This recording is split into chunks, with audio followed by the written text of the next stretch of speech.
What's happening in the news? It's been an interesting week, hasn't it? It's been what the news people say a busy news week, What? right? I mean, from Monday up until yesterday.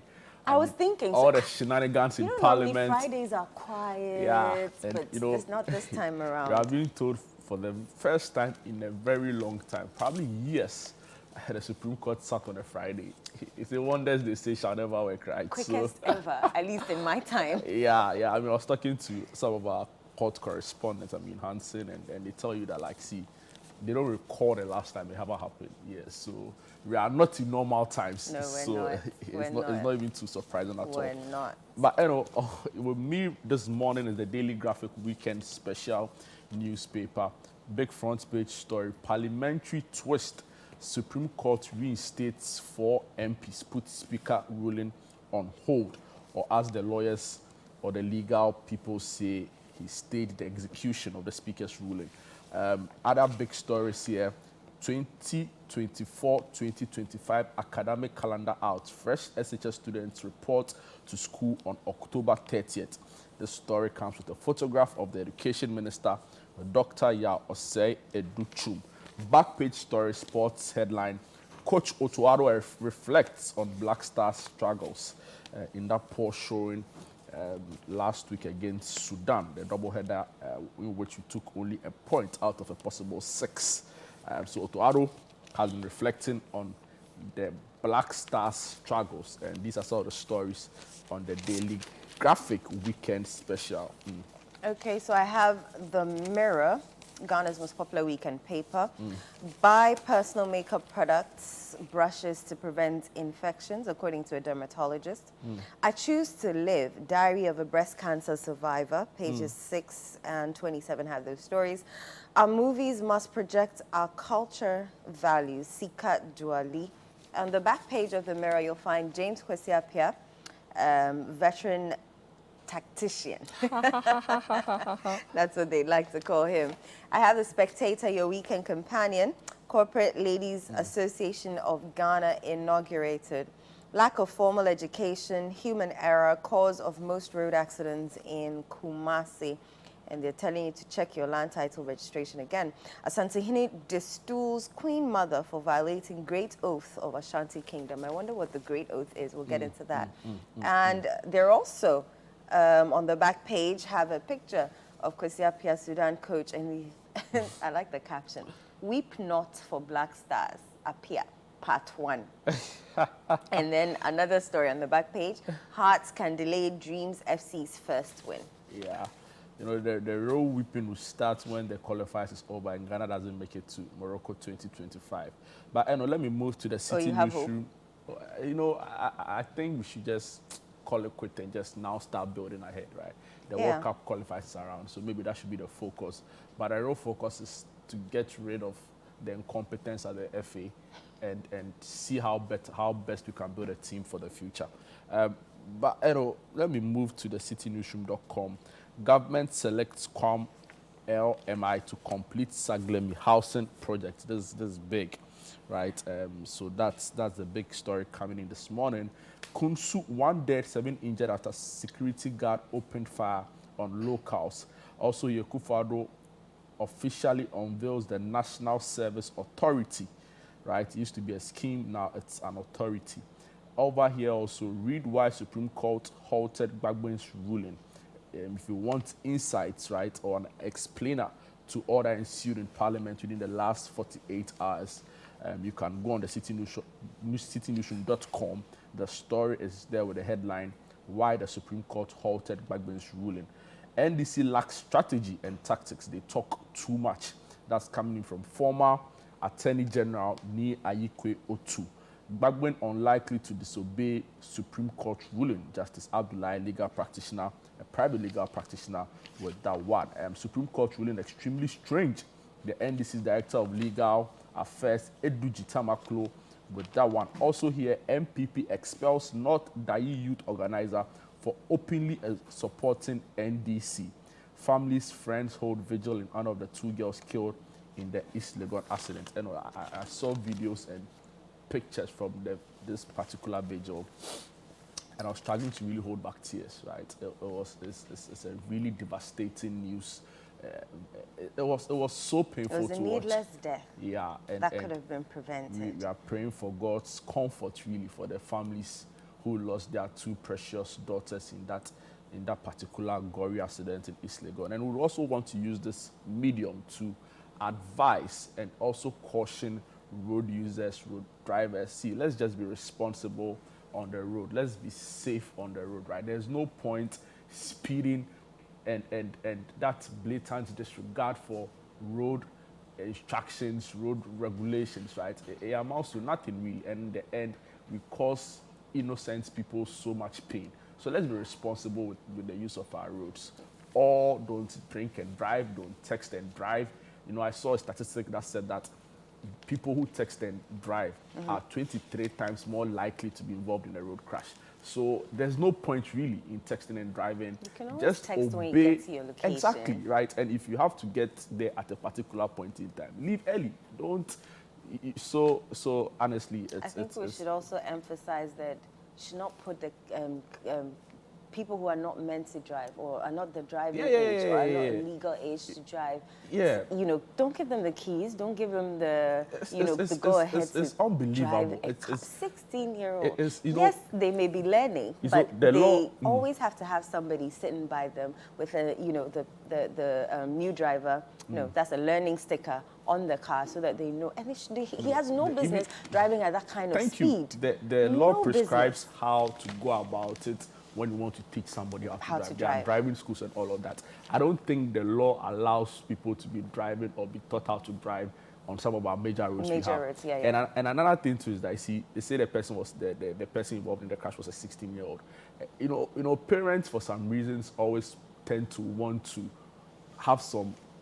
They believe their kids are so good for whatever reason. But the point is that there's a significant difference between 18 and 16. Right? That 2 years is not just 2 years. A lot goes on between those years, right? Yeah, in terms of your decision making, intelligence. Yes, your cognitive ability and all of that. So it was heartbreaking. I saw pictures of people weeping, the mother, the grandmother uncontrollably. Oh my gosh. And even those who survived the accident, right? The survival guilt they'll be going through, the trauma, watching their friends burn when they were absolutely helpless. And it's all because of an irresponsible act on the road. So it goes back to the point. I talk to a lot of people within the transport industry because I host the Total Energies Auto Show on CTFM. And it all goes back to one point, in discipline, right? In discipline. We have so much. I want to hammer on it again. In discipline. It's in discipline. Yeah. See, the root cause of a lot of the problems, the in accidents we see, it's in discipline. The Kumasi-Obuasi incident, for example, so the driver stopped and picked more passengers because they were stranded on the road. So now the car becomes heavy than ordinarily be. So now he's struggling with maneuvering the steering, right?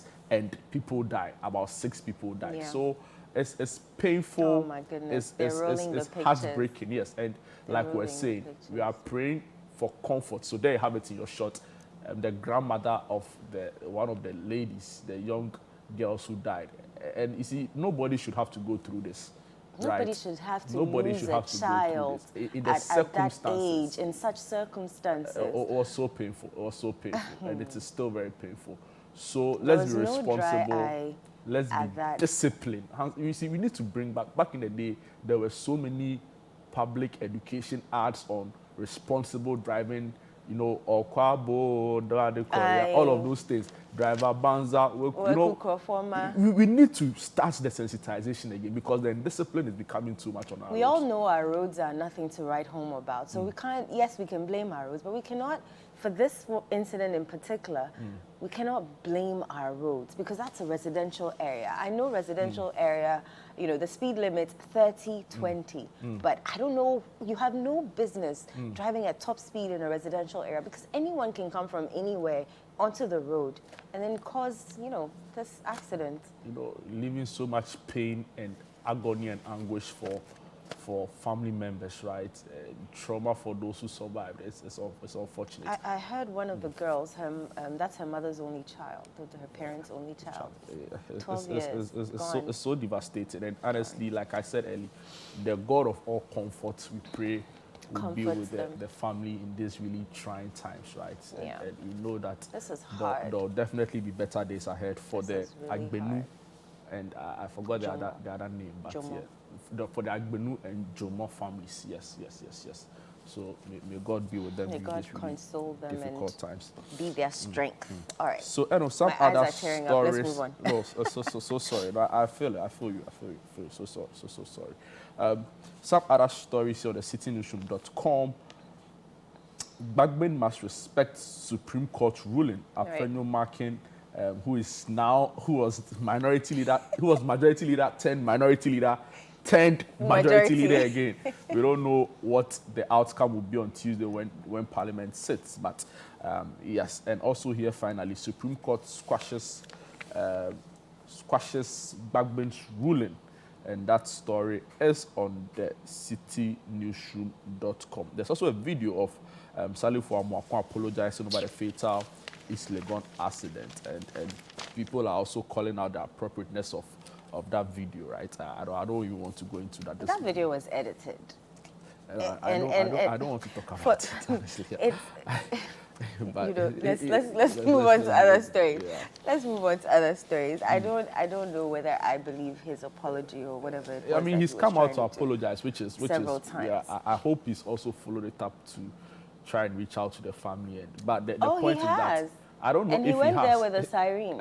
He did. And they drove him away from the house. Yes. Oh, really? Oh, yes. I didn't even know this developing angle to it. Yeah. You know, the point is that the law must take its course, right? There should be some kind of... This one, dear, we're all, eagerly awaiting what will come out of it as a court. Kind of punitive measures, yeah. And the most annoying part of it is the conduct of his supposed church members at court when journalists were trying to do their job. Like, it makes you want to question everything altogether. So I think, honestly, we need to do better, and I'm not really impressed about how far they've handled this. Yeah. And like I said, the law should take its course.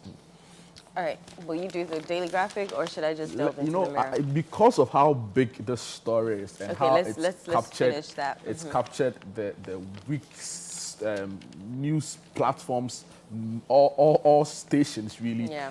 And just because of its effect, really, on our democracy, it's important to just bring our viewers up to speed on what's happening. So if you missed it yesterday, Supreme Court reinstates 4 MPs, puts Speaker's ruling on hold. Barely 24 hours after the Speaker of Parliament, Alban Sumana Kingsford Bagman, declared the seats of 4 members of Parliament vacant, the Supreme Court has asked the 4 to remain in the House and go about their normal duties as representatives of their constituents. In a unanimous ruling yesterday, a 5-member panel of the Apex Court, presided over by Chief Justice Gertrude Saki-Tokonu, held that declaring the seats vacant went against the rights of the constituents the MPs represented. The decision follows an ex parte motion filed by the New Patriotic Party's MPs in Parliament for a stay of execution against the implementation of the ruling by the Speaker of Parliament. The court has also ordered Parliament to file its statement of case and memorandum of issues within 7 days. After that, the dates will be fixed for hearing the substantive application. This stay will remain in place until the Supreme Court makes a final determination on the substantive matter filed by MP for the Futu and constituency and majority leader Alexander Penno Mark. And other members of the panel were Justice Mariama Owusu, Kwame Edubu Esiedu, and take notice of this particular name, Ernest Yao Jewu. He in 2016 was he contested on the ticket of the New Patriotic Party, right? And his nomination as a Supreme Court judge was met with a lot of public criticisms because of his, at the time, open declaration and support for the NPP and President Nana Addo Dankwa Akufo-Addo. So it's brought to the fore again issues about the supposed or alleged partisanship of judges. We don't know about that, but what we do know is that in 2016 he contested to be a member of parliament on the ticket of the MPP. And Yao Darko Asare, and the story goes on to say the Supreme Court's intervention prevents the enforcement of the Speaker's ruling last Thursday, which barred the 4 MPs from representing their people in Parliament, thereby rendering the MPP majority side of Parliament to become the minority and the National Democratic Congress side of the House to become the majority. In a way, I get a sense of the Chief Justice's reasons for the ruling, right? In part that if the seats are declared vacant, then these 4 constituencies will be denied representation in Parliament. And, 2 months to an election, right, anything can happen. The life of this Parliament expires 7 January. So it won't be fair that for somebody in Agona's radio, because of the MP's decision to go independent, the person is denied representation in Parliament, right? But the criticisms largely has been about how quickly a panel at the Supreme Court was assembled. But then again, though, also the pushback will be that when it affects our democracy directly, because these were uncharted territory, right? Yeah. We couldn't have sat idle and just, so it's interesting how it's played out. But in the coming days and weeks, I'm sure we'll get a lot more insights into some of these developing angles and stories. On Tuesday, Parliament will reconvene. It will be interesting to see whether the Speaker would have a different opinion from what the court or the highest court of the land has said. And I'm sure later on the big issue today, there will be some legal analysis and conversations around this particular topic. But it was just interesting. Yeah, it was interesting. When I saw Charles put on the platform that the Supreme Court is sitting, I'm like, on a Friday. That was quick. Yeah, the funny thing, even during was quick. Even during the election petition, right? They didn't sit on Fridays. No, they didn't. Right? It was Monday to Thursday. Whatever reason that let them sit on yesterday was quite interesting. But like I said, these are different times. Yeah, and it has direct implications on the democracy that we practice. So, you're surprised, but you're not too surprised, right? So, we'll see how it plays out on Tuesday when Parliament reconvenes. Okay, let's move on to some other stories. I have the Mirror with me, the big page, front page story, buy personal makeup products, brushes to prevent infections. And the dermatologist with the Trust Hospital, Dr. Mary Udroba, has advised people who patronize the services of commercial makeup artists to use their personal products and tools such as brushes and sponges. She explained that while the purpose of wearing makeup could be to feel more confident or cover up certain skin defects, sharing makeup tools with people could lead to serious skin problems like irritations, acne breakouts, infections, and allergic reactions. She said most commercial makeup artists use the same products and tools on different people without cleaning them, and this is how some infections are spread. Why are you me? Because you've been told to get your own makeup brush? I have my own makeup brush. I don't know what you're talking about, but yeah. Because, here at ChannelOne, we advise that, everybody who comes on air, every on-air personality has their own brushes. So they've given you a simple guide to washing your makeup brushes and to making sure that your makeup brushes are clean. And then they've also given you a skincare routine. Do you have a skincare routine? Sometimes I see on TikTok and on Instagram, people have so many products that they apply on their skin, and I'm thinking, am I not doing enough? When we did that, this is Ghana, I went to the Shea Butter Village. It was Global Shea Alliance Village. Yeah, and I got a couple of products for myself. And so far, it's been amazing. So good. Yeah, it's been amazing. It's been amazing. Yeah. So I know that you just need a toner, you need moisturizer, and some other thing. But now there's snails, something, and something. There's so many products that you can use on your face to keep it clean. So, any other stories? Yes, I want to bring you this story on the citynewsroom.com because it's also a story of national importance. Government selects Quam LMI to complete Saglami housing project. The government of Ghana has selected Quam LMI as the preferred developer to complete the long-stalled Saglami housing project. According to the press release from the Ministry of Works and Housing dated Friday, October 18, 2024. This decision follows an extensive negotiation process led by the government team that included representatives from the Finance Ministry, the Office of the Attorney General, and the Ministry of Justice, and Deloitte, with technical evaluation support from the Ghana Institute of Surveyors.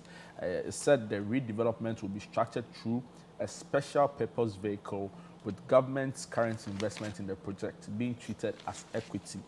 This ensures that the government and the developer will recover their investments once the project is completed. As part of the redevelopment, the government and the developer will both recover their investments when the project is completed. A statement added, originally designed to deliver 5,000 affordable housing units, the Saglemi housing project received approximately 200 million in government financing. However, by the time the project was halted, only 1,506 units had been partially completed, with the development deemed uninhabitable due to the absence of essential infrastructure such as water, electricity, and sanitation. A subsequent valuation conducted by the Ghana Institute of Surveyors estimated that an additional 100 million would be required to complete the 1,506 unfinished units, financing which the government could not provide.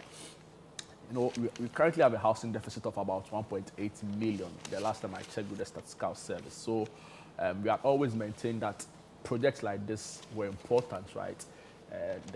Particularly because it had a tag affordable.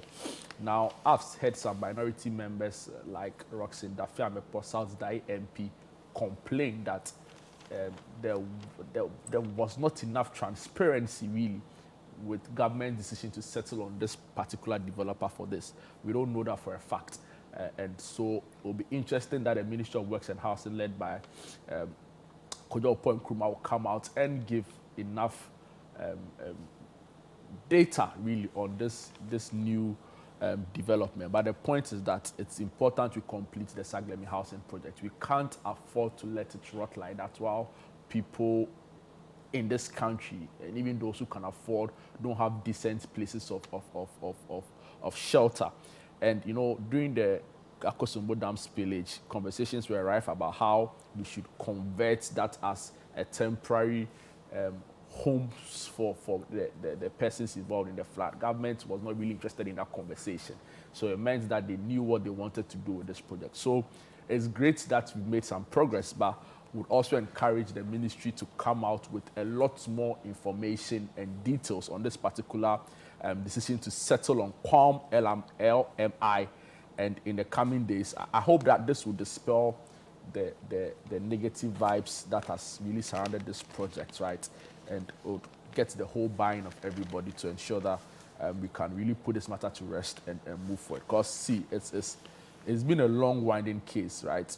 From accusations of misappropriation of funds by the previous government in 2016 to the complete halt of the project. You know, Caleb was even there, our colleague Caleb could have filed a series doing this About Town program on ChannelOne TV, right? Filed so many reports about the deplorable state and how fast the place was deteriorating. So it's great to see that some progress has been made. But like I said, government will need to, in the coming days, bring a lot more information on this new partnership with the developer that has been settled, so that they squash all rumors about a lack of, short changing and rip-off and all of those other claims we've seen in parts of the media.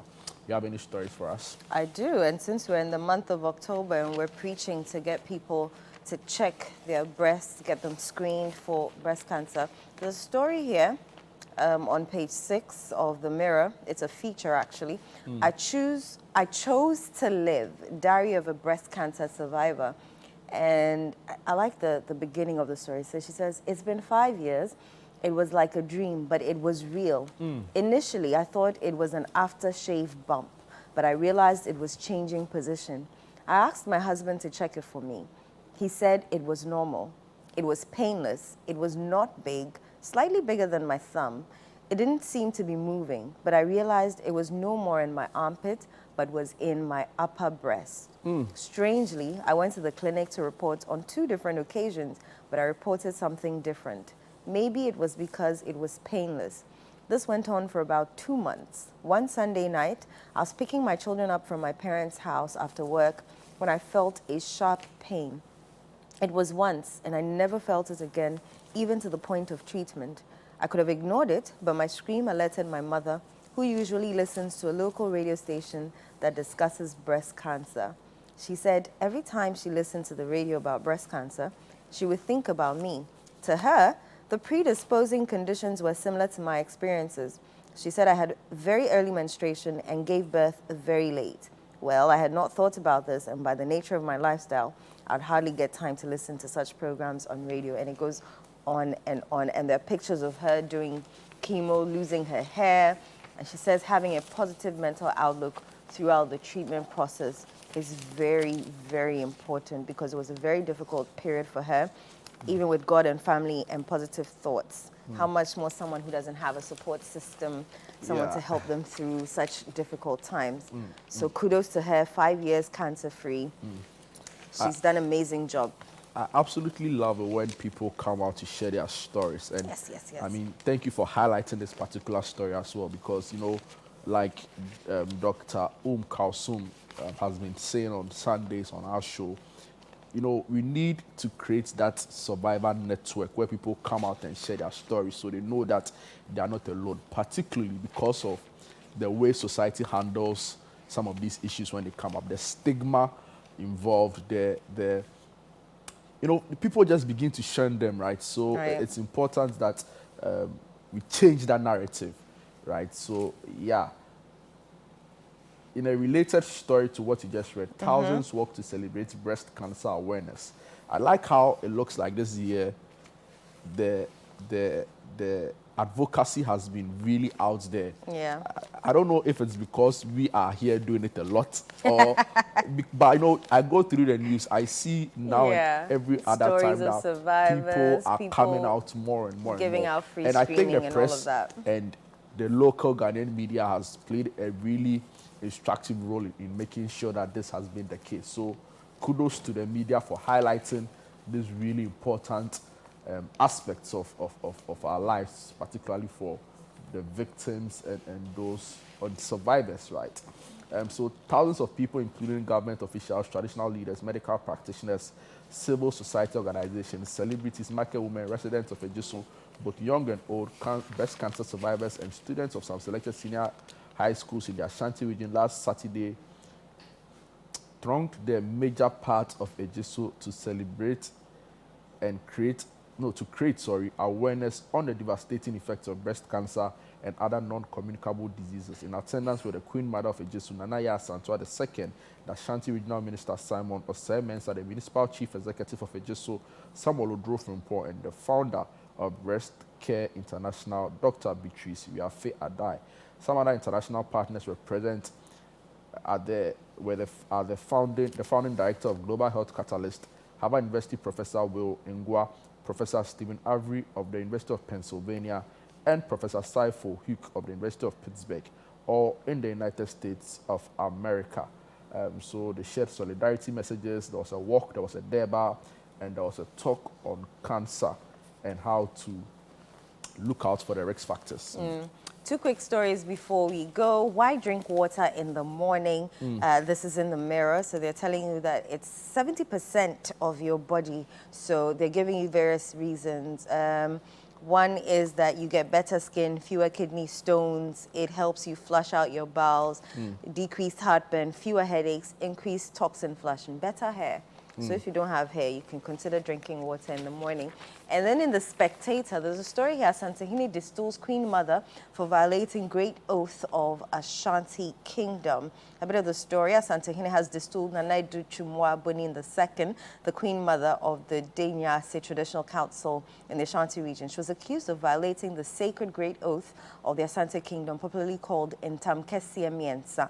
She was said to have invoked the sacred oath in a manner deemed treacherous. At the sitting of the Asanteman Traditional Council, Nana Chumwa pleaded for clemency, but majority of the council members firmly opposed her request. One chief expressed the collective stance saying, Nana, we cannot forgive her because the great oath must be paramount in all our dealings. Violating its terms is unacceptable.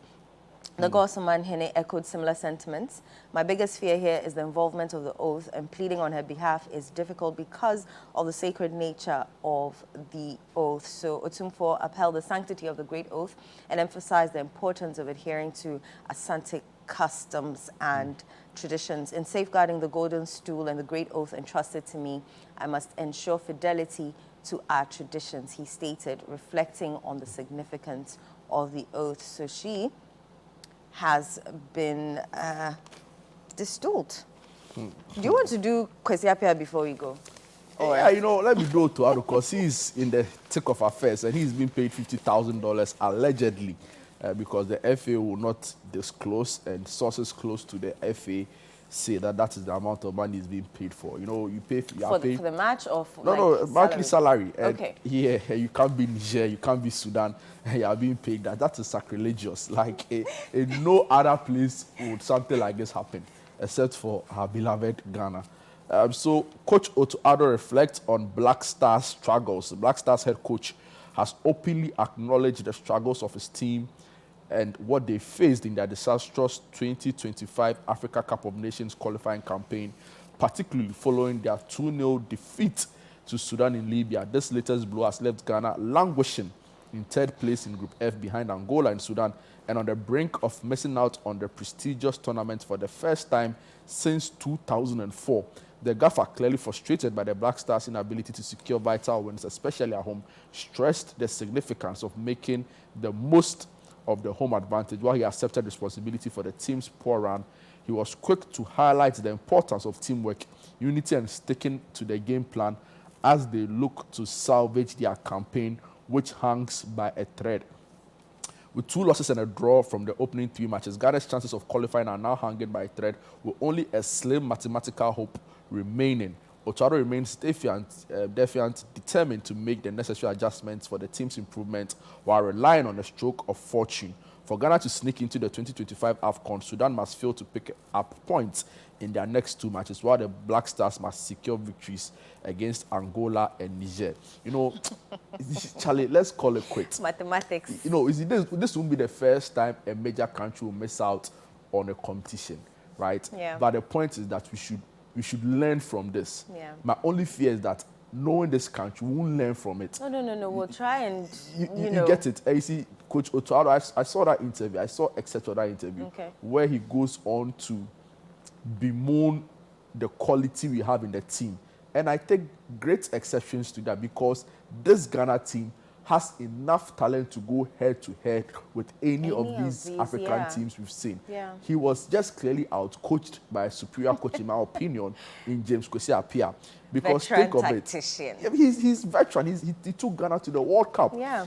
As head coach, we played against Germany, eventual winners of the 2024 World Cup. He played a draw game with them. We could have even beaten Germany. So Kwesi Appiah has been around long enough to know enough about the African game.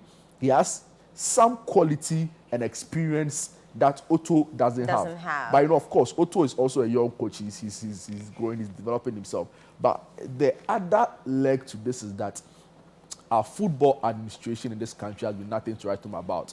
So it's just a lot of, it's a situation of an effect of consequences, right? So the FA is not doing its job well, which has also led to other cracks in the pure football. Right. You know, I could go on and on. And some of it is very emotive. So I usually want to stay away from this conversation. But the point is that, our Black Stars need complete overhaul. Yeah. And it's got nothing to do with the players. Maybe we need a psychologist to psych them up again. But a lot of it has got to do with tactical and the top bankruptcy and come all the way to incompetence at the FA administration. That's the whole point. And if you want to read about James Kwesi Appiah, he's on the back page of The Spectator and The Mirror as well. We are going for a quick commercial break. When we return, though, we have what's happening, and you don't want to miss it. So don't pick up your remote. We'll be right back.